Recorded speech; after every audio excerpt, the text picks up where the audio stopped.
Radhe Radhe friends, welcome back. Pinkesh Hindi academy में आपका स्वागत है। आशा करती हूँ आप सब स्वस्थ होंगे, मस्त होंगे और अपनी अच्छे से पढ़ाई कर रहे होंगे। आज हम करते हैं हिंदी साहित्य का इतिहास का काल विभाग, जिसमें हम आदिकाल का आज पढ़ेंगे। जो हमारा पहला प्रकरण है आदिकाल का सामान्य परिचय, वो करेंगे। लेकिन हम सबसे पहले ये भी करेंगे क्योंकि हमारे प्रीवियस क्वेश्चन जो पेपर है उसमें हमारा ये क्वेश्चन यहाँ से बना था लास्ट ईयर कि जब कि प्रत्येक देश का साहित्य वहाँ की जनता की चित्तवृत्ति का संचित प्रतिबिंब होता है, तब यह निश्चित है कि जनता की चित्तवृत्ति के परिवर्तन के साथ साथ साहित्य के स्वरूप में भी परिवर्तन होता चला जाता है। हमारा ये क्वेश्चन प्रीवियस क्वेश्चन, ये जो यहाँ से टॉपिक है ये प्रीवियस क्वेश्चन के हैं। ठीक है, यहाँ से लिया गया था, पूछा गया था कि भाई ये किसने बोला है। ठीक है, कथन के तौर पे तो ये रामचंद्र शुक्ल ने बोला था। फिर हम नेक्स्ट करते हैं कि जनता की चित्तवृत्ति बहुत ही राजनीतिक, सामाजिक, सांप्रदायिक तथा धार्मिक परिस्थितियों के अनुसार होती है। इसमें से जो हमारा इम्पोर्टेंट है हम सिर्फ वही पढ़ेंगे, ज़्यादा कुछ नहीं, हम सिर्फ आदिकाल पढ़ेंगे। फिर है हमारा, अब ये दिया गया है कि हिंदी साहित्य के 900 वर्षों के इतिहास को 4 काल विभागों में बांटा गया है। अब वो कौन कौन से हैं ये मैं आपको पढ़ा चुकी हूँ, बता चुकी हूँ। आदिकाल को उन्होंने क्या नाम दिया था? वीरगाथा काल। ठीक है, ये कब से शुरू था? संवत 1050 से 1375 तक। फिर है हमारा मध्यकाल को भक्ति काल नाम दिया, जो संवत 1375 से 1700 तक था। ठीक है, फिर था उत्तर मध्यकाल, इसको रीतिकाल नाम दिया, ये संवत 1700 से लेकर 1900 तक चला। फिर था आधुनिक काल को रामचंद्र शुक्ल ने गतकाल बोला, जो संवत 1900 से लेकर 1984 तक चला। ठीक है, अब हम इसके बाद पढ़ते हैं जो हमारा इम्पोर्टेंट है कि फिर है भक्ति काल या रीतिकाल को लेकर, तो उसमें वीर रस के अनेक काव्य मिलेंगे।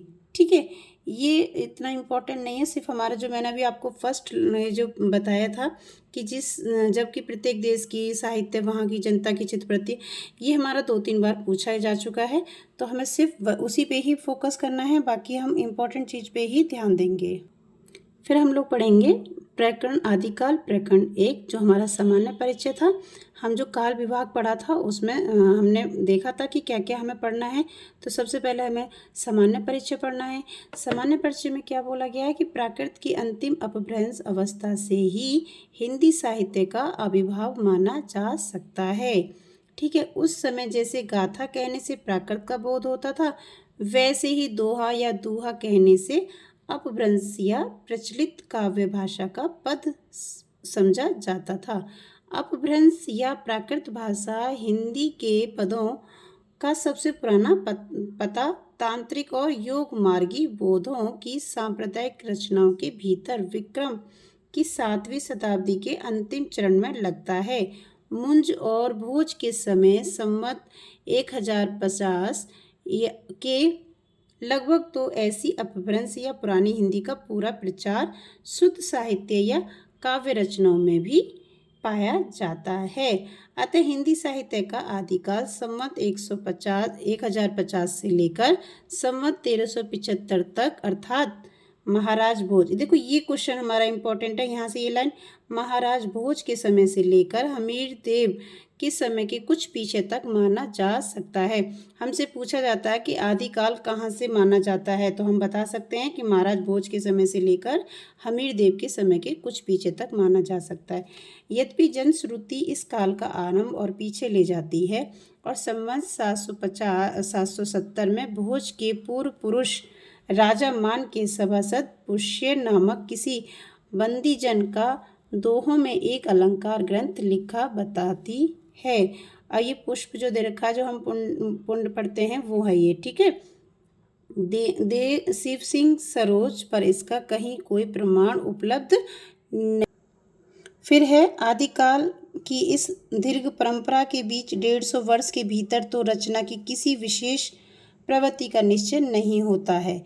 धर्म, नीति, श्रृंगार, वीर सब प्रकार की रचनाएं दोहों में मिली हैं। इन अनिर्दिष्ट लोक प्रवृत्ति के उपरांत इस मुसलमानों की चढ़ाइयों का प्रारंभ होता है। ये हमारे लिए इम्पोर्टेंट नहीं है।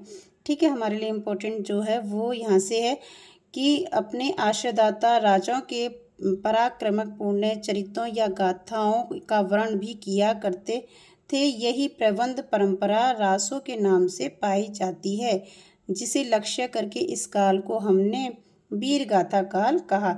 यानी कि वीरों की वो जो अपनी राजाओं की झूठी तारीफों के लंबे पुल बांधते थे, राजाओं के लिए बढ़ाई करते थे कवि या जो भी वहाँ के जो थे जो प्रजा थी, तो इसलिए उनको वीर गाथा काल कहा कि भाई वीरों की वो गाथा थी। ठीक है। फिर है उसमें कुछ तो असंदिष्ट है और कुछ संदिष्ट है। असंदिग्ध सामग्री तो कुछ प्राप्त है, मतलब कुछ तो मिली हुई है, कुछ नहीं मिली हुई है, तो वो इसी के बारे में, ये भी इम्पोर्टेंट नहीं है।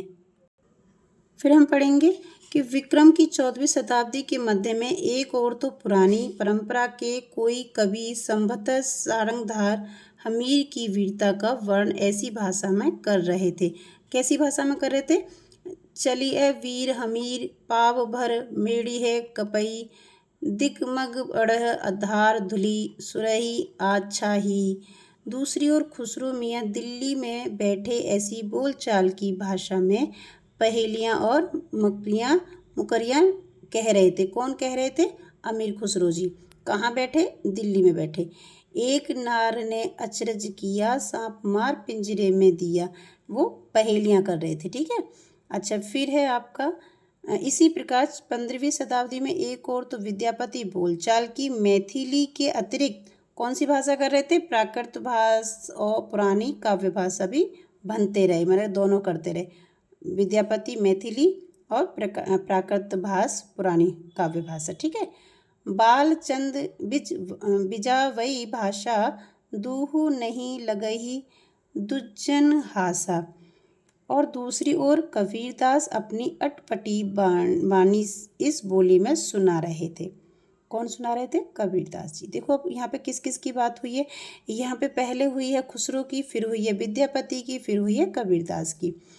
अगिन जो लागी नीर में कदो जलिया छारी, उत्तर दक्षिण के पंडिता रहे विचारी विचारी। अच्छा, ये इंपॉर्टेंट है। देखो अब तीनों की बात हो गई ना। अपभ्रंश की यह परंपरा विक्रम की 15वीं शताब्दी के मध्य तक चलती रही। कब तक चलती रही थी अपभ्रंश की परंपरा? 15वीं शताब्दी से। विद्यापति ने 2 प्रकार की भाषा का व्यवहार किया, पुरानी अपभ्रंश भाषा और बोलचाल की देसी भाषा। आपसे ये क्वेश्चन बनता है कि विद्यापति ने कौन सी 2 भाषाओं का प्रयोग किया था? तो पुरानी अपभ्रंश और देशी भाषा। ठीक है। अब ये देखो, ये तो कितनी बार आपने देखा होगा प्रीवियस क्वेश्चन में कि कितनी बार पूछा गया कि ये किसने बोला है। देसिल बैना सब जन मिठा ते तेसन जपोहो अवहट्टा, है ना। ये बहुत बार प्रीवियस क्वेश्चन में पूछा जा चुका है। विद्यापति ने, अच्छा इसकी हिंदी देखो, अर्थात देसी भाषा बोलचाल की भाषा सबको मीठी लगती है, इससे वैसा ही अपभ्रंश देसी भाषा का मिला हुआ मैं कहता हूँ। कौन कह रहे हैं? विद्यापति। कि विद्यापति ने अपभ्रंश से भिन्न प्रचलित बोलचाल की भाषा को देसी भाषा कहा। ये रामचंद्र शुक्ल बोल रहे हैं, ये विद्यापति ने बोला। ठीक है। अतः हम भी इसी अर्थ में इस शब्द का प्रयोग कहीं कहीं आवश्यकता अनुसार करेंगे। इस आदिकाल के प्रकरण में पहले हम अपभ्रंश की रचनाओं का संक्षिप्त उल्लेख करके तब देशी भाषा की रचनाओं का वर्णन करेंगे। देखिए आपको इतनी छोटी छोटी बातों में आप ये सोच रहे होंगे कि ये बस ऐसे ही है। रामचंद्र की जो बुक है इसमें से ही हमारे क्वेश्चन बनते हैं, आचार्य रामचंद्र की बुक में से। अब इसमें आपको ये सब छोटी छोटी पॉइंट जो मिले हैं, इनमें से देखिए कितने क्वेश्चन बनते हैं। अब वो बोल रहे हैं कि अपभ्रंश की हम रचनाओं के बारे में बात करेंगे। मैंने आपकी इसमें वीडियो बना दी है कि अपभ्रंश की रचनाएं कौन सी हैं, तो प्लीज़ चैनल पर जाके उसे देखिए और मेरे चैनल को सब्सक्राइब एंड लाइक कीजिए। धन्यवाद।